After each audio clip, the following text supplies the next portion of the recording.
सवाल और जवाब अच्छे अंदाज से दे और कोई शोर शराबा ना हो, इसकी वजह से आवाम पे गलत असर पड़े। अपने अपने रियासत देख रही है, पूरी रियासत आप लोगों को देख रही है, हर तरफ से कैमरे घेरे हुए हैं।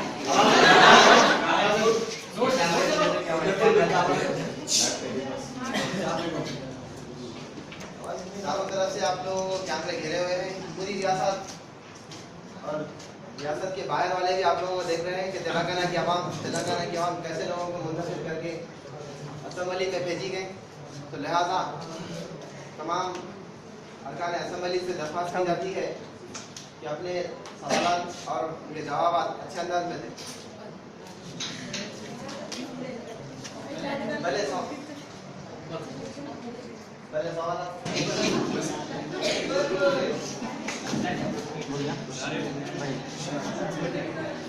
Speaker sir, I want to ask one thing. इससे पहले जो असेंबली सेशन हुआ था, वो असेंबली सेशन में ना कोई अवाम के मसाइल हल हुए, ना फिर कोई ऐसे इररेस्पॉन्सिबल चीज़ें हुई जिसकी वजह से असेंबली से नहीं चल सकी और अवाम के मसाइल हल नहीं हुए। मैं हुकूमत से ये दरख्वास्त करना चाह रहा हूँ कि हम यहाँ पे आवाम के नुमाइंदे हैं और अपने अच्छे इंटेलेक्चुअल बच्चे हैं, ऐसा MLA से, तो मैं आप सबसे तमाम अरकान असेंबली से ये गुजारिश करना चाहता हूँ कि सब जो अपोजिशन के जो लीडर हैं उनको शुरू हो रहा है, तो मैं हुकूमत से जो प्लान बनाती है, इससे पहले जो कांग्रेस हुकूमत थी, ओल्ड सिटीज और न्यू सिटी दोनों का अगर डिफरेंस देखे तो ओल्ड सिटी में पानी का प्रॉब्लम बहुत है और गर्मा आ रहा, उसके लिए क्या प्लान है, और कई जो इंफ्रास्ट्रक्चर है पानी के वो खराब हो गए। सो मैं हुकूमत से दरख्वास्त करूँ कि अभी तक वो काम पूरा नहीं हुआ, कब पूरा होगा? हुकूमत इसका जवाब दें।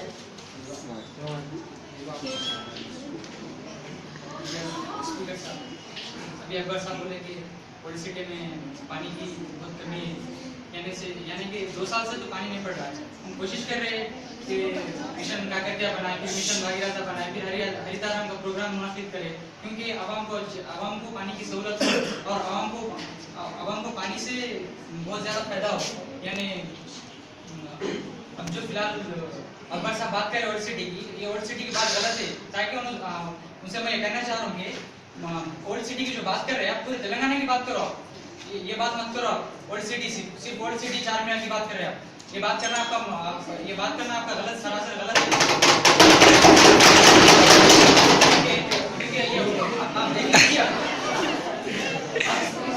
आप देख लीजिए, आप कहीं भी देख लीजिए कि मिशन का कहते हर गांव और जिले में हो चुका है, क्योंकि आवाम को ताकि जो नाले बना रहे हैं उसमें से पानी आए, जो नाले बना रहे हैं वो पूरे बच्चे छोड़ देते हैं।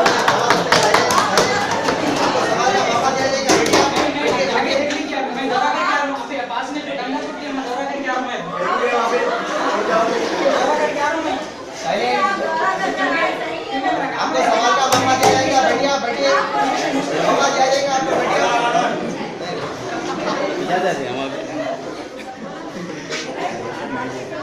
बढ़िया तो अभी यहाँ तक तो बात बता दिया मैं, और अभी मोहतरमा साहिबा कहेगी जो काल में वहीं छोड़ रहे उसके, तो अभी दौरा करके आ रहा हूँ कंदाकुर्ती के पास जो गांव है रंजन मंडल के पास, मैं दौरा करके आ रहा हूँ। बहुत ही अच्छी तरह से मशीन अभी काम चल रहा है, आप जाके देख लीजिए अकबर साहब, आप जाके देख लीजिए। आप बना रहे लेकिन पैसे ही छोड़ दे रहे, ना रोजगार मिल रहा मजदूरों के, रोजगार नहीं मिल रहा, बेरोजगार रोजगार से मतलब नहीं, मैं पानी जो आकाशी है, मैं आकाशी का जवाब दे रहा हूँ आपको। सवाल करिए, बैठिए बैठिए आप,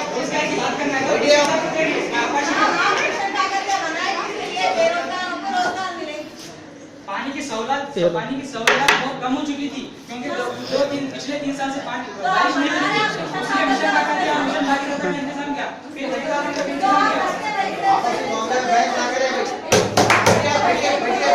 तो यहाँ पर तो मजाक हो गया, रोजगारी का कैसे अच्छा बात है। स्पीकर साहब, जब हमारे लीडर ऑफ अपोजिशन कांग्रेस के सवाल पूछे सविता रेड्डी साहिबा, तो उसका जवाब देने के बजाय आप जाके दौरा करो। हम जिस असेंबली से हैं, हमारी जो कॉन्स्टिट्यूंसी है उसकी मसले उठाए तो अलग जवाब दे दे रहे। हुकूमत संजीदा है या नहीं है लोगों को पानी पिलाने के लिए, और आप ये पूछेंगे आप जाके देखो कि क्या है बात सर। क्लैरिफिकेशन का मतलब ये है कि हम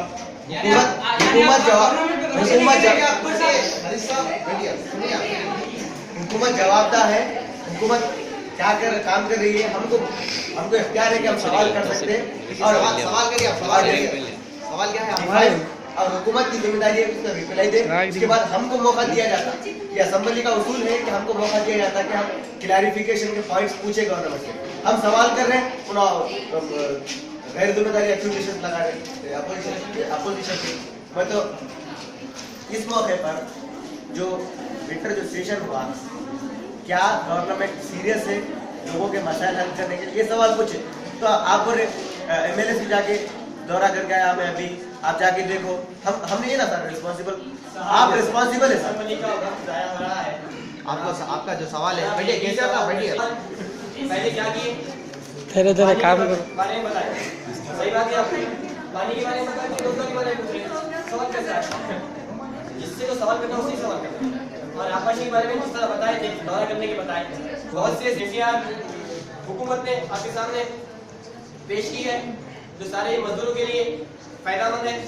मिसाल के तौर पे 100 दिन का मजदूर, जो लोग बेरोजगार होते हैं, जो भूख से लाचार होते हैं, जिनके पास कोई दौलत नहीं होती, जिनके पास रोटी नहीं होती, लोगों के लिए के बारे में, आबादी के बारे में, तो मैं उनसे कहना, हमें ये मालूम नहीं होता था कि नदी में पानी कितना है।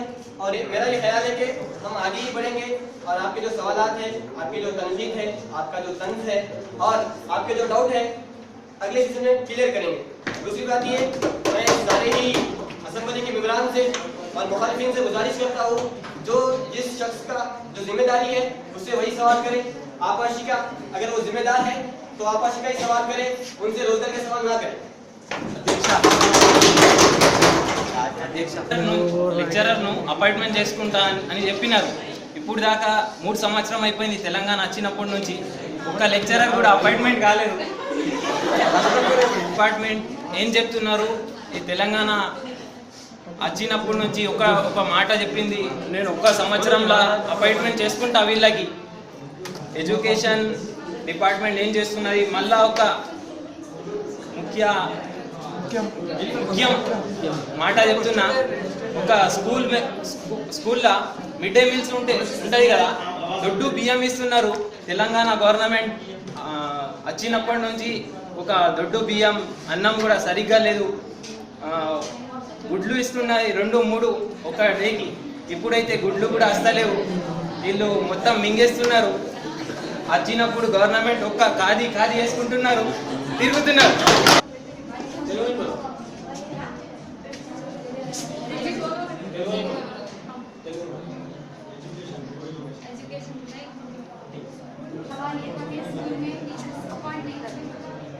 इसके लिए हम पूरी कोशिश कर रहे हैं। अभी दौरा चल रहा उसका, कहाँ पर टीचर्स की कमी है, कहाँ पर टीचर्स कितने अपॉइंट हो रहे, उन सब का दौरा कर रहा। इसकी रिपोर्ट्स आने के बाद आपको दिखा देते हैं। स्कूल्स में जो चावल सप्लाई नहीं कर रहे, अंडे सप्लाई नहीं कर रहे बोले, उसका भी दौरा हम लोग करें। वो स्कीम भी ऑलरेडी हो गई,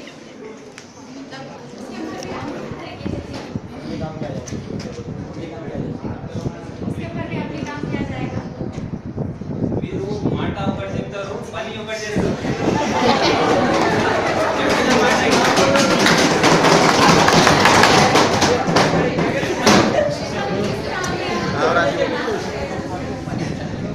మీరు అపాయింట్మెంట్ చేస్తా అన్నారు గవర్నమెంట్ టీటీసీ చేసిన వాళ్ళకి, లెక్చరర్స్కి అపాయింట్మెంట్ చేస్తాను. ఇప్పుడు దాకా 2 సంవత్సరాలు, ఇంకా 2 సంవత్సరాలు అయిపోతే మళ్ళా అపాయింట్మెంట్ చేస్తారు. అట్లానే చెప్తారు, ఎలక్షన్ వస్తారు.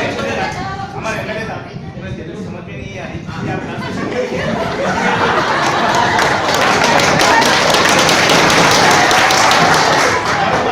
और बाकी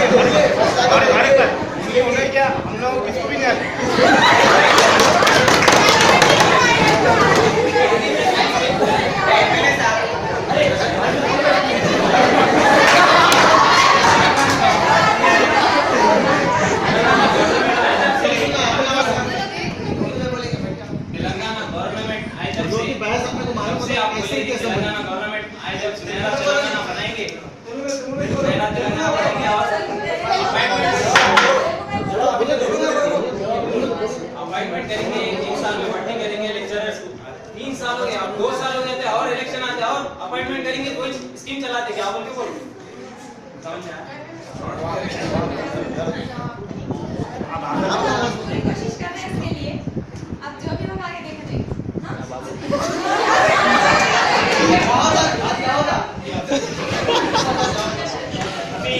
जनाब डी श्रीनिवास संजय साहब डी संजय साहब बेहतरीन तरीके से शायद संजय भी नहीं समझे गणेश गुप्ता साहब सवाल कर रहे हैं जो जवाब का नहीं जा रहा है ये सही है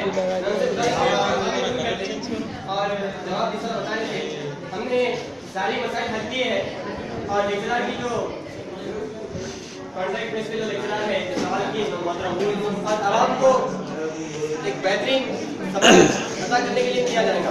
दूसरी बात ये कि आखिर में जो बुनियाद मुद्दा होगा मेरा उसमें जो भी सवाल कर रहे हैं जो भी आपको डाउट है मैं उस मुद्दे में उस डाउट का क्लियर करने की कोशिश करूंगा। स्पीकर सर टीआरएस गवर्नमेंट आए जब से कुछ भी काम नहीं हुए सलमान परेशान है कोई भी बेरोजगारी बढ़ गई आज कुछ भी काम नहीं हुए खाली लोग टीआरएस की हुकूमत के लोग खुश है खाली दूसरे कोई भी खुश नहीं आवाम पूरी परेशान है वो कुछ भी नहीं खाली प्रोग्राम ये कर लेते लोग हमारे दूसरे जो काम है वो काम नहीं करते बेरोजगारी की तरफ से वो ये सब हर चीज देख रहा लोग वो नहीं देखते बेरोजगारी पूरी बढ़ गई हमारे इंजीनियर साहब जैसा कि हमारे एमएलए साहब ने बताया था कि अभी कुछ तरक्की नहीं हुई 2014 से जब तेलंगाना आया जब से तरक्की हुई कहां पर तरक्की हुई क्या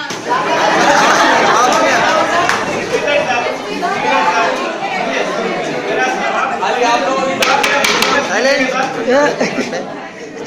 आप लोगों की तरक्की थी अदरवाइज किसी की नहीं हुई है पूरा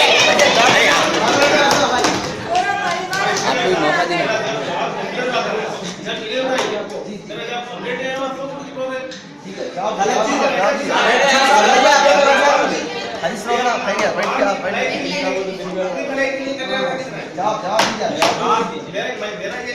मैं ये कहना चाह रहा हूँ कि तेलंगाना जब से आया जब से ही तरह 10 साल से कांग्रेस हुकूमत चली इंडिया में 10 साल से और कई मुख्तलिफ पार्टियां आके हुकूमत करे आज तक तरक्की नहीं हुई जैसे कि क्यों नहीं आप जिम्मेदार हो इसके आप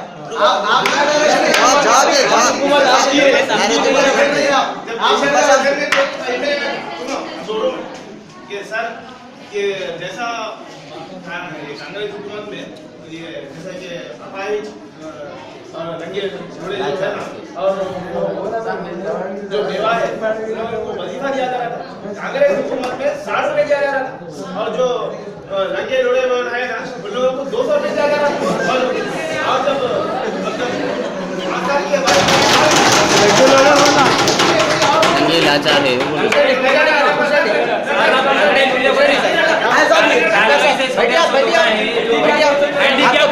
लंगड़े लूले बोल रहे आप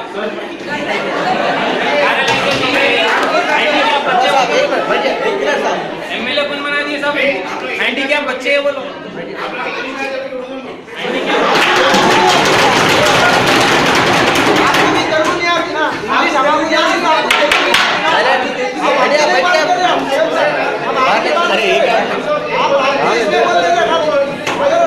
आप आपका बोले जैसा बोलेगा आपको तेलुगु नहीं आती भैया असेंबली को डिबेट में ई बनाना कैसा गलत बात है आप सीधा जवाब आप असेंबली से निकाल दो इनको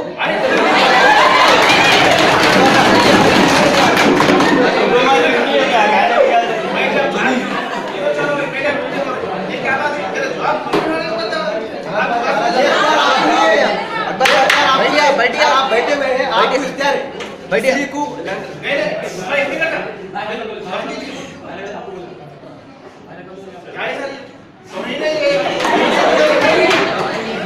अलग बात है अकबर साहब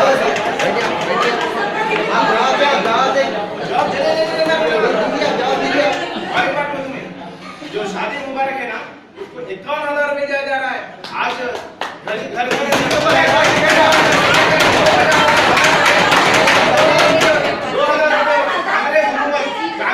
कोई हुकूमत नहीं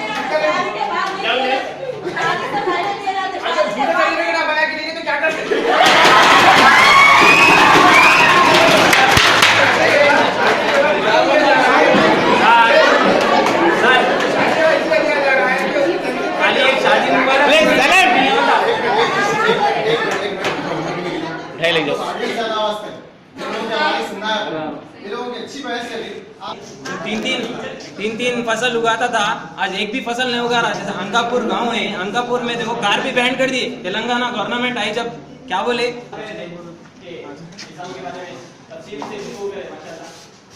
जवाब ऐसा है कि कांग्रेस हुकूमत 60 साल हुकूमत करी और 60 साल रोटी आप लोगों को दूसरों ने कुर्सी संभाला।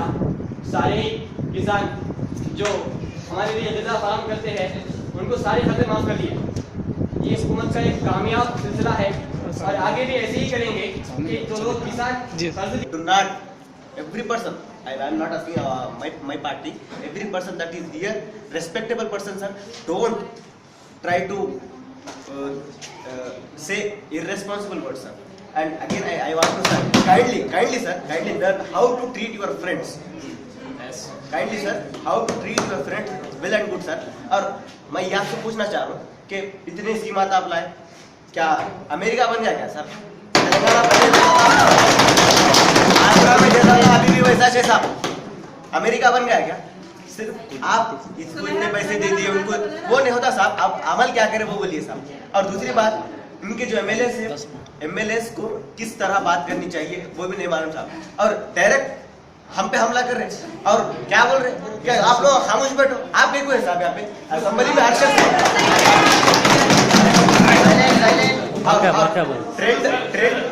ट्रेंड ये हो गया साहब।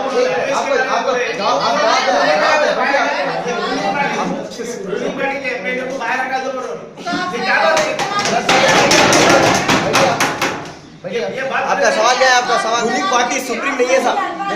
रूलिंग पार्टी सुप्रीम नहीं है। सेकुलरिज्म में हर शख्स को बोलने का हक है साहब। हमारी किस्मत के फैसले आप नहीं करते। हम यहाँ बैठे हैं इसीलिए बैठे हैं कि अवाम हमारे साथ है। आपका सवाल क्या है? मैं ये सवाल करना चाह रहा हूँ साहब कि ठीक है आप हुकूमत में हैं तो आप इतनी स्कीम निकाले, तो आजकल एक नया ट्रेंड शुरू हो गया साहब कि बोल दो, बोलने में क्या जाता है। तो इस वक्त मुझे एक वाक़या याद आता है कि एक बादशाह था, लाइटर मूवमेंट में लीजिएगा सारी से। एक बादशाह के दरबार में एक गाना गाने वाला